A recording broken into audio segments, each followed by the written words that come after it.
4 نومبر کو 11 بجے دوبارہ مارچ شروع کریں گے۔ اگر ڈاکٹروں نے ان کو اجازت دے دی تو وہ اپنا مارچ دوبارہ وہیں سے شروع کریں گے، جس سے ظاہر ہوتا ہے کہ ان کے عزم میں، ان کے ارادے میں اب مزید استحکام آ گیا، مزید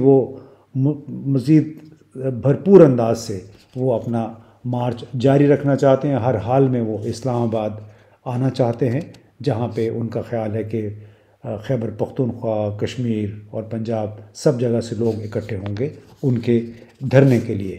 تو یہ ایک اچھی خبر اس لحاظ سے ہے کہ وہ محفوظ رہے، اللہ کرے باقی جو لوگ زخمی ہوئے ہیں وہ بھی جلد از جلد ریکور کر جائیں۔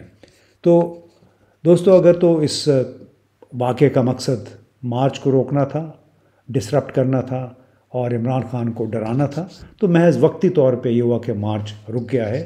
اور اگر کوئی عمران خان کی شخصیت سے واقف ہے تو وہ ایک فائٹر ہیں، جنگجو ہیں، لڑنے والے ہیں، چیلنج قبول کرنے والے ہیں۔ اور اس کا اندازہ اس عمر سے لگائیں کہ جب وہ زخمی حالت میں کنٹینر سے اپنی گاڑی کی طرف ان کو منتقل کیا جا رہا تھا، وہ مسکراتے ہوئے، ان کی تسبیح ان کے ہاتھ میں تھی اور مسکراتے ہوئے وہ کنٹینر سے نیچے اترے، گاڑی میں سوار ہوئے۔ چہرے پہ ظاہر ہے وقتی طور پہ انسان ہل تو جاتا ہے، لیکن ایسے ہی لگ رہا تھا کوئی معمولی واقعہ ہوا ہے۔ اور اب جناب چہمہ گوئیاں اس حوالے سے ہو رہی ہیں کہ اس کا انجام کیا ہوگا۔ کیا اگر عمران خان واقعی اپنا مارچ جاری رکھتے ہیں، وہ اسلام آباد پہنچتے ہیں، تو اس میں کیا مسلح افواج، ان کے نمائندے جو اس وقت جو ٹاپ پہ ہیں، کیا ان کا رویہ یوں ہی رہے گا؟ کیا اب جو پریشر بنے گا اس تازہ ترین واقعے کی وجہ سے، جس سے عمران خان کی مقبولیت میں یقیناً مزید اضافہ ہوگا؟ بلکہ آپ نے دیکھا کس طرح پشاور میں کور کمانڈر کے گھر کے باہر کافی دیر تک مظاہرہ ہوتا رہا، لوگ ایک دم وہاں پہ اکٹھے ہوئے، کیونکہ ان کے لامحالہ اشارہ جاتا ہے فوج کی طرف یا موجودہ حکمرانوں کی طرف۔ تو یہ پہلی مرتبہ ہے ملک کی تاریخ میں کہ کسی کور کمانڈر کے گھر کے باہر غصے میں بپھرے ہوئے لوگوں نے مظاہرہ کیا ہے، اور یہ کوئی اچھا شگون نہیں ہے پاکستان کے لیے، اور نہ ہی پاکستان کی مسلح افواج کے لیے۔ اور اس صورتحال کا تدارک بہت جلد کرنا پڑے گا۔ اگر جلدی نہ ہوئی تو اس میں ظاہر حالات مزید بگڑ سکتے ہیں، کیونکہ اس وقت جتنا ناقابل برداشت پریشر ابھی بلڈ بنے گا اگلے 4-5-6 دن کے دوران، اس میں حالات کچھ اور رخ بھی اختیار کر سکتے ہیں۔ اس لیے کہ موجودہ پاکستان میں اب جو 1970-80 اور 1990 کی دہائی کی مینجمنٹ پالیسی تھی، مابس کو، اپوزیشن کو مینیج کرنے کی، کنٹرول کرنے کی، وہ پالیسیاں اب چلنے والی نہیں ہیں۔ دنیا بدل گئی ہے، اور اس امر کا احساس انہیں کرنا ہوگا کہ یہ معاملہ اب خود بخود ٹھنڈا شاید غالباً نہیں ہوگا، بلکہ کچھ نہ کچھ اس کا تدارک کرنا پڑے گا۔ اور مشکل صورتحال کے تدارک کے لیے کچھ ایسے اقدامات کرنے ہوں گے جس سے موجودہ حکومت کو بھی ایک فیس سیونگ ایگزٹ مل جائے اور آئندہ انتخابات کی راہ بھی ہموار ہو جائے۔ کیونکہ یہ بھی ذہن میں رکھنا چاہیے کہ پاکستان موجودہ سیاسی عدم استحکام کی صورتحال کا متحمل نہیں ہو سکتا۔ اس کا اندازہ بیجنگ میں بھی ہوا، جہاں پہ شہباز شریف کے دورے کے بعد جو 47 نکاتی اعلانیہ جاری ہوا ہے، اس میں بھی جو جھلک ملتی ہے وہ یہ ہے کہ پاکستان کے اندرونی حالات، سیاسی استحکام بڑا ضروری ہے تمام تر ترقیاتی منصوبوں پر عمل درآمد کے لیے۔